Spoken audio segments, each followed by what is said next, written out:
Busy रहेगा। उससे क्या होगा, जो जितनी मेहनत करेगा उसकी उतनी कैपेसिटी बढ़ेगी, उसका उतना कैलिबर बढ़ेगा। राइट? आप लोग एड्स देखते होंगे ना टीवी में, कौन से एड्स? एक औरत 80 किलो की रहती है, उसके बाद 60 किलो की हो जाती है, बिफोर आफ्टर बोल। एक औरत की फोटो रहती है, बिफोर आफ्टर, ऐसा कुछ डायग्राम, ठीक है? जैसा देखे होंगे ना, तो क्यों होता है ऐसा? तो बिफोर आफ्टर 3 मंथ्स ओके रहता, जैसा ना पहले एक मोटी औरत की फोटो डालते, आफ्टर 3 मंथ्स देखे वही औरत थोड़ी सी 20 kilo 15 kilo 25 kilo weight reduce हो गया। तो आपको क्या लग रहा कि रोज जो डाइट टाइम दे होंगे, एक्सरसाइज देंगे, फॉलो करते करते करते करते वो 3rd मंथ में अचानक डूब गई औरत या आदमी, अचानक रोज मेहनत करे कुछ भी फर्क नहीं पड़ा, तीसरे महीने के आखिरी डेट को 30 तारीख को धन होते दुबली हो गई। ऐसा हुआ? कैसा हुआ? फिर पहले 1 किलो कम हुआ, फिर 1 किलो, फिर 1 किलो, फिर 1 किलो, ऐसा करते थे। क्या हुआ? आहिस्ता आहिस्ता आहिस्ता करके क्या हुआ? कम हुआ।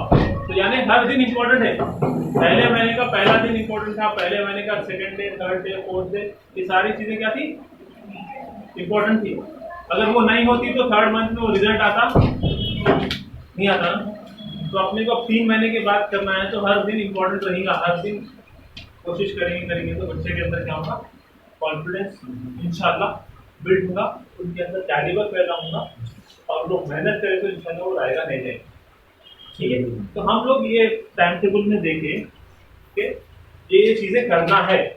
प्रॉब्लम तो बहुत है दुनिया में, करना क्या है? सोल्यूशन। ये सोल्यूशन मैं आपको बताया, ये करना है।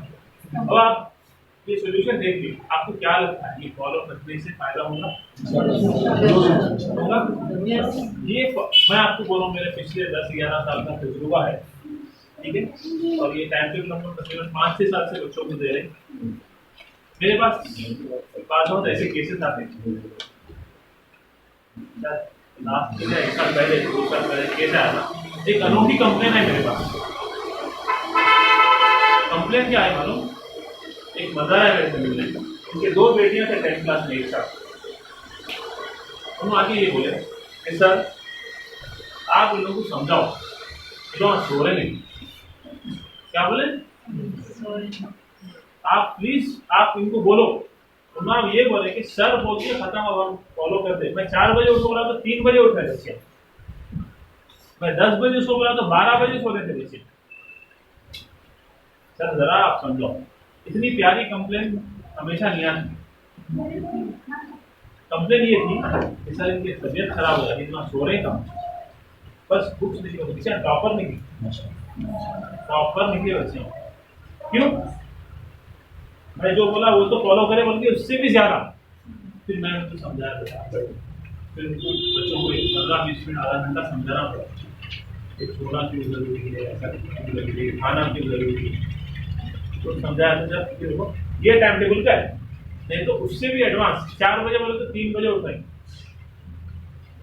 10 बजे सो बोले तो 11 बजे 12 बजे सो। थोड़ा तबियत कुछ खराब हुई तो मेरे पास आया ऑफिस, फिर मैं बोला तो बच्चे हमने नहीं सर हम नहीं करेंगे, आपको शिकायत नहीं होगी।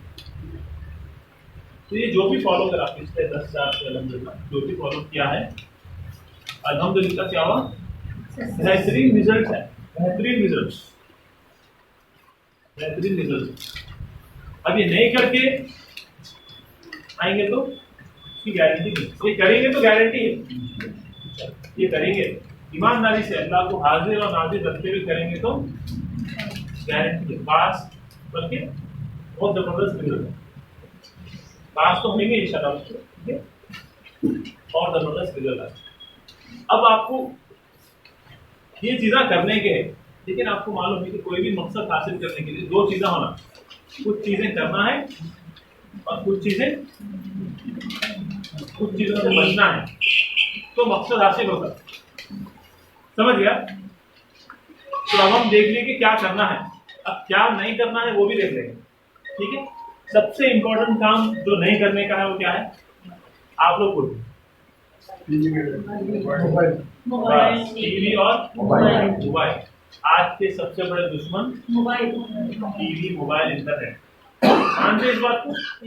मैंने बोला बड़े बड़े लोग है ना, लेकिन सर आप लोगों ने दिए ऑनलाइन क्लासेस बोल के, अपना सिर्फ ऑनलाइन क्लासेस बोल के दिए। तो जैसा आप बोले, आप ही बोले तो आप हम ही बोलेंगे ले लो उनके पास।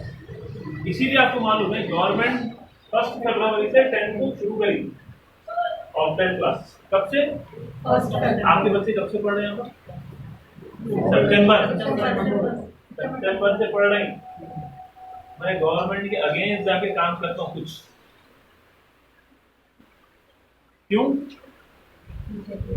बच्चों के अच्छे के लिए। को मालूम नहीं आता है इनको मोबाइल देने का नहीं है, तो मैं तो सितंबर से रोक दिया ना। आप लोग क्या? मैं तो रोका। आपको ऑनलाइन क्लासेस आओ बोल देगा कोई भी 9-10 को। गवर्नमेंट नहीं भी बोली तो गवर्नमेंट से रिस्क लेके हम क्या करें, पढ़ा रहे तब से। लेकिन आप लोग नहीं रोके। अब रोकेंगे? अब रोकेंगे। ये पहली किक है। मैं आपको क्या बोला, मालूम तशद्दुद नहीं करना। क्या करना? फोन देना है, भेज दीजिएगा, पैसे आ जाए, ठीक है। या आप नहीं भेज सकते, आपको रखना है, आप क्या करिए, शाहनाम इसके पास आके डिपॉजिट करा दीजिए। मेरे पास हर साल कुछ फोन रखे। पेरेंट्स क्या करते, उनको मालूम है छुपाए तो नहीं छुप सकता, मुश्किल है, नहीं छुप सकता। तो क्या करते हैं पेरेंट्स, जाके मेरे हाथ को देते हैं शाहनाम। हम लोग क्या करते हैं, एग्जाम में लास्ट एग्जाम के लिए दे देते हैं वापस। तो ये बहुत जरूरी है। क्या करेंगे, बच्चों को मोबाइल, टीवी, इंटरनेट, ये सब चीजों से क्या करेंगे, दूर करेंगे। उसके अंदर थोड़ी मेहनत लगेगी आपको, ये आसान नहीं है काम, क्योंकि ये एडिक्शन है। क्या है ये, बच्चे एडिक्ट हो चुके हैं ना उसके ऊपर। तो क्या करना, थोड़ी मेहनत अपने लगेंगे, लगने दीजिए। इस पर सबसे ज्यादा मेहनत लगेगी आपको। सबसे ज्यादा अगर मेहनत लगेगी तो इसी चीज पे लगेंगे। आपको क्या करना है, बच्चे को समझाना है, उसका गोल डिसाइड करना है और उसको मोटिवेट करना है। फिर उसकी क्या करना है, मैम बोले कि डिपॉजिट कराओ। हम लोगों को मीटिंग में सादिक सर बोले या मैम बोले डिपॉजिट कराओ, तो हम लोग कराने ही है डिपॉजिट, ठीक है। दूसरा, बुरे दोस्तों से बचाना है। मानते हैं इस बात, बुरे दोस्तों से बचाना है, सबसे जरूरी है। मगर मोबाइल, टीवी के बाद अगर कोई चीज है इम्पोर्टेंट जिससे बचना चाहिए, वो क्या है। अब मैं आपको एक बात बताऊं, दोस्तों से बचाना है, बुरे या अच्छे हम जज नहीं करेंगे। अब हम क्या करेंगे, दोस्तों से बचाना है। क्योंकि आपके बच्चों को स्कूल में हर चीज प्रोवाइड हो जाएगा। गवर्नमेंट अब बोली तो हम पिछले 3 महीनों से कर रहे हैं, तो उनको कोई दोस्त की जरूरत ही नहीं है। यहाँ पर पूरे टीचर हर वक्त मौजूद है। जो भी प्रॉब्लम है उनका ये सॉल्व हो जाता है। फिर दोस्तों की क्या है, जरूरत ही नहीं है। क्या करेंगे आप, दोस्ता नहीं, ठीक है। अभी थोड़ी अगर दोस्तों से दूर हो रहा है या नाराजगी हो जा रही, हो जाने दीजिए। इसके बाद एग्जाम पर एक छोटी दावत कर दीजिए, सब मान जाए। अब थोड़ा बुरा लगता होगा बाद में, पूरे 4-5 सहेलियां दोस्तां घर से दावत ले लो, आप घर पे गेट टुगेदर कर लो, फिर दोस्ती बाहर। अगर दोस्ती वाकई है तो, अगर सच्चा दोस्त है तो उन्हें दूसरों की तरक्की से खुश होता। अगर उन्हें बुरा मान जा रहा, आपके मकसद को नहीं समझ रहा, आपकी बोर्ड एग्जाम को नहीं समझ रहा, तो उन्हें एक्चुअली दोस्ती नहीं। दोस्त वो है जो अपने दोस्त की प्रॉब्लम को समझे कि हाँ भाई इस वजह से हम टाइम नहीं दे रहे, ठीक है। ये एक इम्पोर्टेंट। तीसरी चीज, मोबाइल, टीवी, इंटरनेट, दोस्त। तीसरी चीज क्या है जिससे बचना है हमको, फंक्शन। माशाल्लाह हैदराबाद की फंक्शन, कोरोना हम रहने दीजिए, कुछ भी रहने दीजिए। हमारा दूल्हा 9 बजे बोल के 11 बजे जाएगा और हम 2 बजे घर पहुंचेंगे और पूरे टाइम टेबल का जनाजा निकल जाएगा। ऐसा नो। अब मैं आपको इतनी मेहनत से 10 बजे का बोल रहा हूँ सोने के लिए। बच्चा 10 बजे अगर सोया तो सुबह उठ सकता। अगर हमने 2 बजे सोया तो पूरा डिस्टर्ब नहीं होगा शेड्यूल, पूरा शेड्यूल डिस्टर्ब हुआ आगे के कुछ दिनों का, फिर आपको मेहनत करना होगा। अब जनरली हमारे साथ भी कभी ऐसा होता है कि हम प्रोफेशनल लाइफ में हम स्टूडेंट नहीं है, तो हम कभी 2 बजे किसी फंक्शन में आए और फजर में उठने की आदत है, तो क्या होता है फजर के बाद फिर सो जाना जल्दी, फजर के बाद फिर सोए तो क्या होता है रात में जो 10-11 बजे नींद आती है वो कब आती है ना 1-2 बजे।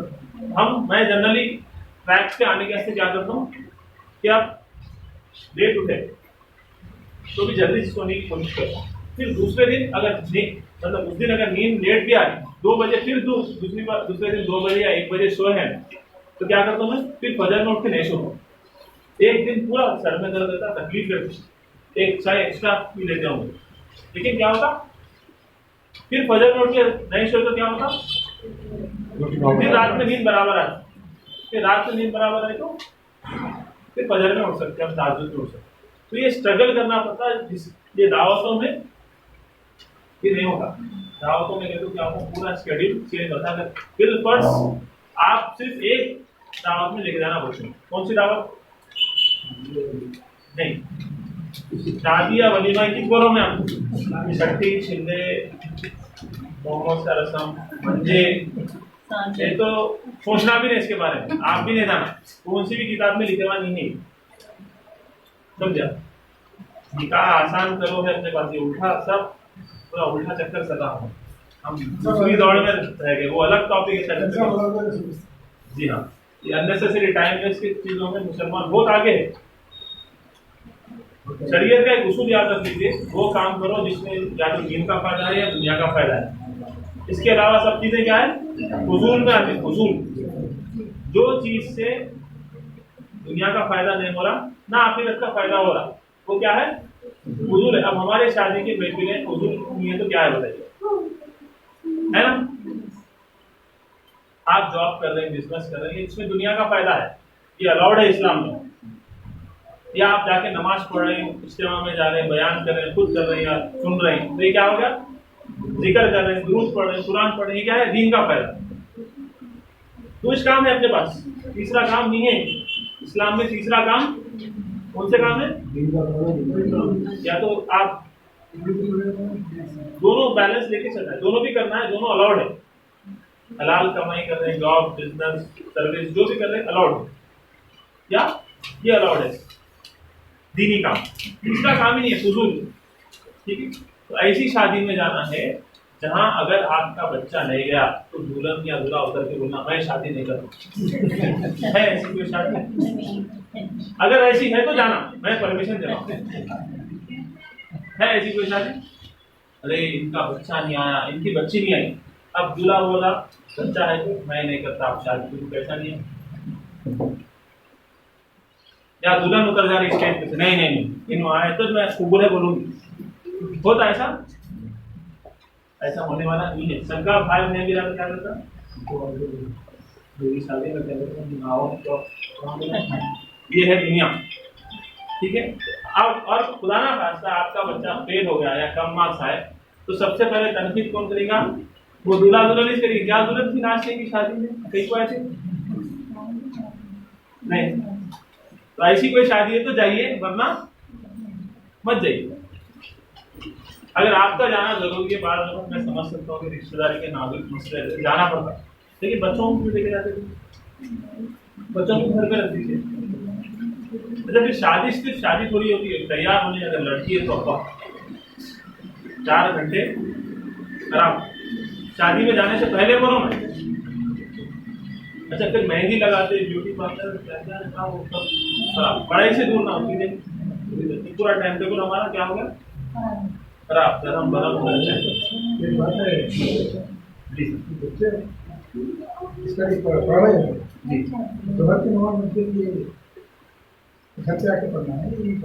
मैं बोल सवाल जवाब आखिरी में करेंगे, जो भी टॉपिक पे आपको सवाल जवाब है, कभी आपका ऑफ टॉपिक सवाल है वो पूछ सकते हैं आप, लेकिन दूसरे जो सवाल जवाब होंगे टॉपिक पे करेंगे, ठीक है।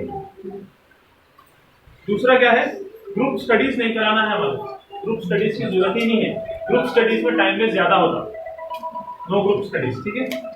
बुक्स शेयर नहीं करना है एक दूसरे से, इनकी बुक उनकी बुक नहीं, अपने बुक्स होना है, क्रॉस बुक्स नोटबुक्स सब क्या करना है अपने बुक्स।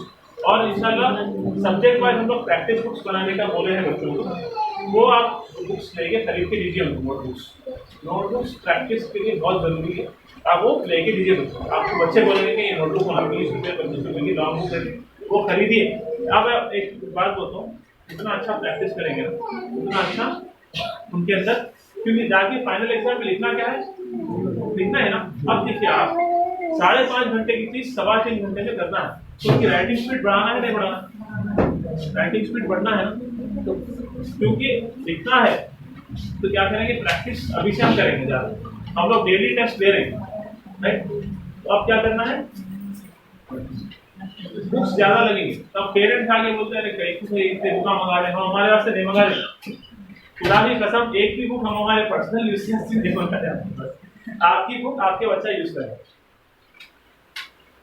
मेरे पास अपने डायरीज है, मैम के पास अपने डायरीज है, सब अपने अपने बुक्स डायरीज यूज करते हैं। आपके बच्चे की बुक का एक पेपर भी उनको यूज नहीं करते, जो भी यूज हो रहा किसके लिए होगा।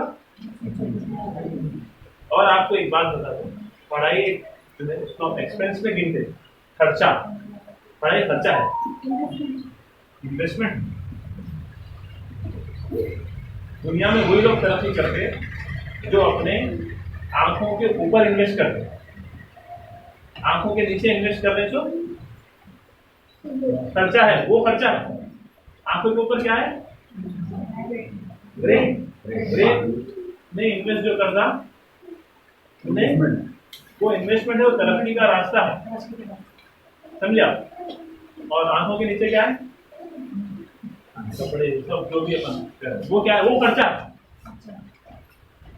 और ये रुकना नहीं चाहिए, आप लोग भी कुछ ना कुछ अपने ब्रेन पे इन्वेस्ट करें। जुम्मे के दिन हम नमाज में जाते ना, तो हम टाइम वेस्ट नहीं समझना है, टाइम इन्वेस्टेड समझना है। क्योंकि बहुत साहब जो भी बोले पुराना हदीस की बातें, वो सुन के अगर अमल करेंगे तो बहुत फायदा है, राइट। जंक फूड से बचना है, जंक फूड, बाहर के जो खाने हैं उसमें मैं प्रिजर्वेटिव यूज करता हूँ। आप उसको बैठा के देखिए, बिस्किट, चॉकलेट्स, चिप्स, कुरकुरे, जो भी है जंक फूड, जितने भी पैकेज फूड है उसके अंदर क्या यूज हो रहा, प्रिजर्वेटिव बोल के केमिकल रहता, जो खाने को सड़ने गलने से बचाता। ये वही केमिकल है जो डेड बॉडीज को प्रिजर्व करने के से लगा देता।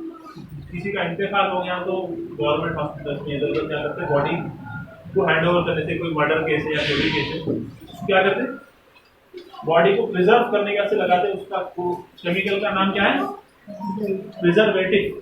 वही डाइल्यूट फॉर्म में फूड प्रोडक्ट्स में यूज होता। अब जैसा खाएंगे उसमें क्या होगा, फिर इम्यून सिस्टम को नुकसान। कभी ओकेजनली खा लिए, कभी बाहर गए पिकनिक को बताया, कभी महीने में एक आध बार एक आध पैकेट खा लिए, वो अलग बात है। लेकिन आप इसको कंटिन्यू आदत बनाएंगे तो क्या होगा, मैं देखूँ बच्चों में बहुत ज्यादा है, रोज खाते, रोज 20, 25, 50 रुपये का खाते बाहर के पैकेट खाते। जो मोटों को यूज होता है ना केमिकल, वो केमिकल इसमें यूज होता है। आप मैं डरा रहा हूँ नहीं आपको, आप गूगल देना चाहते हैं, रिसर्च कर लो क्या है, वही है।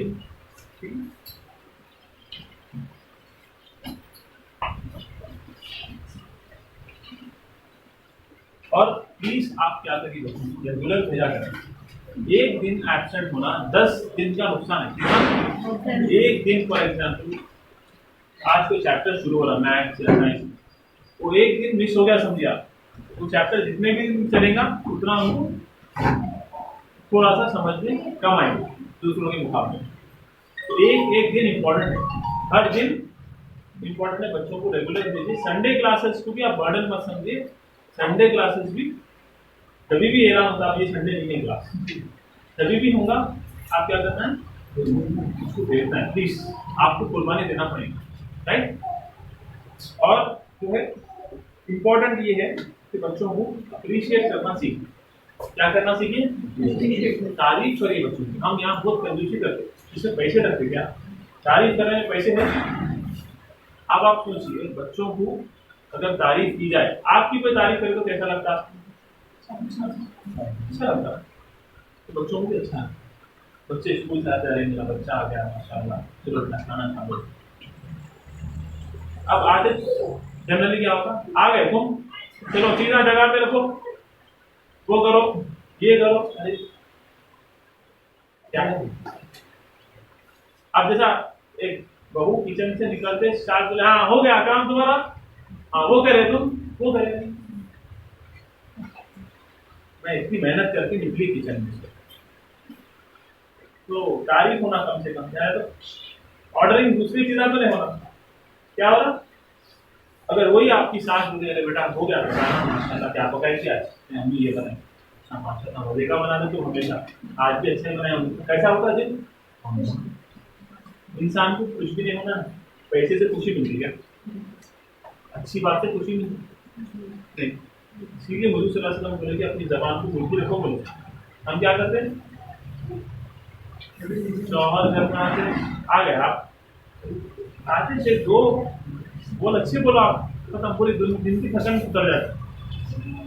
बच्चों के साथ भी वैसी है, आपके साथ भी आप बोलते कि मेरे को सब जाने अच्छा बोलना, मेरे को अच्छा लिखना,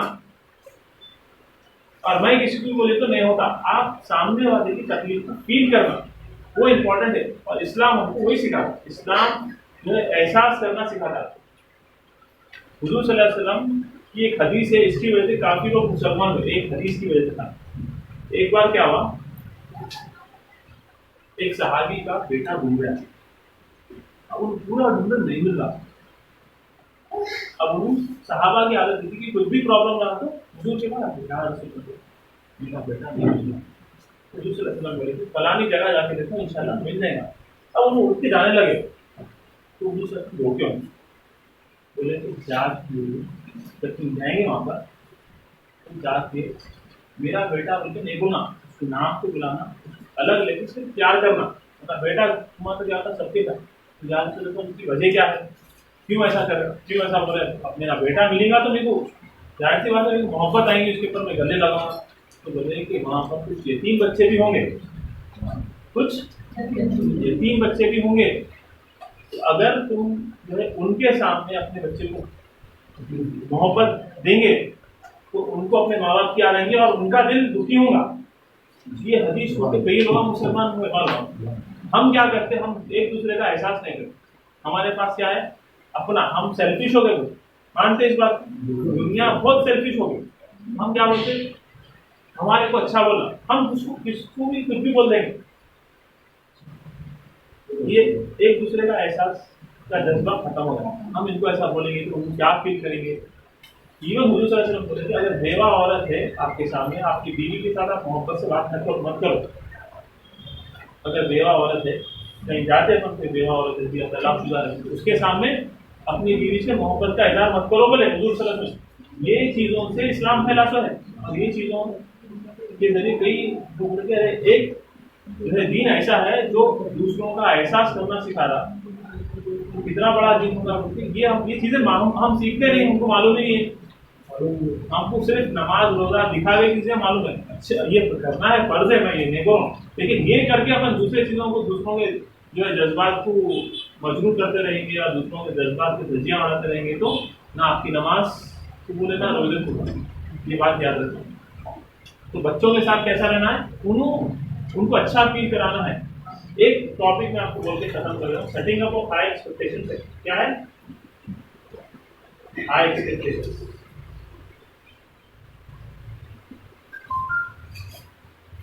ये एक साइकोलॉजिकल वो है, टूल है, जिसके जरिए आप कंफर्म जो है एक रिलेशनशिप में बेहतरी आ जाती है। और क्या होता, एक मोटिवेट होता सामने वाला। मिसाल के तौर पे आपका बच्चा है, फॉर एग्जाम्पल बच्चा या बच्ची जो भी, अब जो आप उसको बोले कि बेटा मेरे को आपसे हमेशा ऐसी अच्छी उम्मीद रहती, बोले उसको बोले किसी काम से भेजा उसको, अब उन्हें कोई काम कर दिया, माशाल्लाह कितनी अच्छी चीज है, फिर हमेशा ऐसी उम्मीद रहती है आपसे, आप अच्छे करेंगे बोल के रहता। अब वो बच्चा अगर कुछ गलत भी करना है तो उन्हें क्या सोचता, ऐसा सोचता तो मैं क्या करूं। ये भी हदीस है, दूसरा की हदीस से कनेक्टेड है, समझा। तो अगर हम लोगों से अच्छा गुमान करें, उनको बताएं कि हम आपके बारे में ऐसा सोच रहे हैं, अब बच्चा नमाज के टाइम पे बाहर चले गया खेलने, घर पे आया, बेटा नमाज पढ़े आप, पूछ-गछ करना जरूरी है, फॉलो। हम आज 3 बच्चों के बाप हैं, लेकिन हम आज भी घर में एक टाइम पे रहना है, नहीं तो फोन आया था हमारे, कहाँ है, क्यों है, क्या वजह है, नहीं पापा ये काम है, ठीक है टाइम देख के आ जाना जल्दी। आज भी ये टाइम पे ईशा के बाद घर में रहना है हमारे, नहीं है तो इत्तला कर देते घर में, मम्मी ऐसा काम है, डैड ऐसा काम है, ये जरूरी, ये बहुत जरूरी है। जिस दिन पूछ-गछ खत्म हो जाएगी उस दिन बच्चा क्या हो जाएगा, हाथ से चले जाएगा। ये बात याद रखिए, पूछ-गछ करना क्या है जरूरी, समझा। तो बच्चा नमाज पढ़ के आया फॉर एग्जाम्पल, और आप बेटा नमाज पढ़े, अब या तो आप स्ट्रिक्ट है तो मैं झूठ बोल देता, आप मुझे नमाज पढ़े तो नहीं पढ़ा, नहीं पढ़ा, नमाज नहीं पढ़ा, मैं यही सोचती थी कि आप नमाज को कदा नहीं करेंगे, ये उम्मीद थी आप। तब आप सोचती बच्चे का माइंड क्या बन रहा, दूसरी बार अदा होते रहते तो बिल्कुल बड़े मुझे स्कूल के समझ रहे, वो अपने को अच्छा समझ रहे हैं, ऐसा नहीं कर सकते। तो ये आहिस्ता आहिस्ता आहिस्ता क्या होता है, बहुत सारी बातों में ऐसा होता, बहुत सारी चीजों में। अब मिसाल के तौर पे आप अपने बच्चे को टारगेट पर उठा दें, आप सो गए, फजर में उठे आप, अब आप पूछे बच्चे को बेटा अपना टारगेट पूरा करें, नहीं करा, ये तो पूरा उम्मीद से तुम करेंगे, शायद चलो आज नहीं हुआ, कल करना है, कल करना है। अब इसके दिमाग में क्या हो रहा, पॉजिटिविटी आ, फिर उसके ऊपर मेहनत करना है, कंटिन्यू करना है। हम क्या करते हैं, 2-3 दिन गुस्से को कंट्रोल करते, 2-3 दिन अच्छी बात कर दो, 100 दिन बता दें पूरा जो मेहनत की, क्या हो ऐसा नहीं करना, हमेशा पॉजिटिव। आप जैसा पसंद करते ना, ये हदीस है ना हुजूर की, कि जो तुम अपने लिए पसंद करते हो वो दूसरों के लिए भी वही पसंद करो, जैसा हदीस है ना। लेकिन हम ये हदीस को कैसा समझते, मैं बोलता हूँ, ये हदीस को हम कैसा समझते, मैं जो खा रही हूँ दूसरों को भी वही खिलाना, मैं जो पहन रही हूँ दूसरों को भी वही खिलाना, ये नहीं है, ये भी है लेकिन यही नहीं है। बात समझा, सिर्फ खाने पीने पहनने ओढ़ने के अंतर नहीं है हदीस है। जो तुम अपने लिए पसंद करते हो वो दूसरों के लिए, अपने मुसलमान भाई बहन के लिए वही पसंद करो का मतलब क्या है, हर चीज है उसके अंदर, जाहिरी चीज और बातिनी चीज, जो दिख रही, टैंजिबल इंटैंजिबल दोनों आ गए उसके अंदर। बात समझा, आप चाह रहे हैं मेरे को रिस्पेक्ट से बात करना, और मैं दूसरों से बात करूंगा तो अरे तुझे से करूंगा, तो आप आपके लिए रेस्पेक्ट चाह रहे हैं, दूसरों के लिए अरे तुझे चाह रहे, ये सुनो, तो ये हदीस के खिलाफ ये है। आप दूसरों के लिए अच्छा चाहना, दूसरे भी आपके साथ अच्छे रहेंगे इंशाल्लाह, नहीं भी है तो हम अच्छे रहना है कंपल्सरी। इस्लाम का एक सुनहरी उसूल है जो कोई मदद में नहीं है, जो आपके साथ अच्छा है उसके साथ तो अच्छा रहना है, कोई बड़ी बात नहीं। आप मेरे साथ अच्छे, मैं आपके साथ अच्छा हूँ, क्या बड़ी बात है, बड़ी बात कब होती, आप मेरे साथ बुरे हैं मैं आपके साथ अच्छा हूँ, ये हुजूर का किरदार है नहीं, वो करना है, ठीक है। तो प्लीज बच्चों के साथ मोटिवेट करिए, उनको समझाइए, कभी कभी मारने की शायद जरूरत पड़ी तो हिसाब किताब से रहिए, ज्यादा नहीं। अब हम क्या करते हैं, सवाल जवाब की सेशन पे चले जाते हैं। आपके टॉपिक से रिलेटेड कुछ सवाल जवाब है तो बताइए, इंशाल्लाह मैं आंसर करने की कोशिश करूँगा। जी, कौन सा शेड्यूल बोले, अच्छा जो पेरेंट्स बाद में आए उनको एक डॉट है कि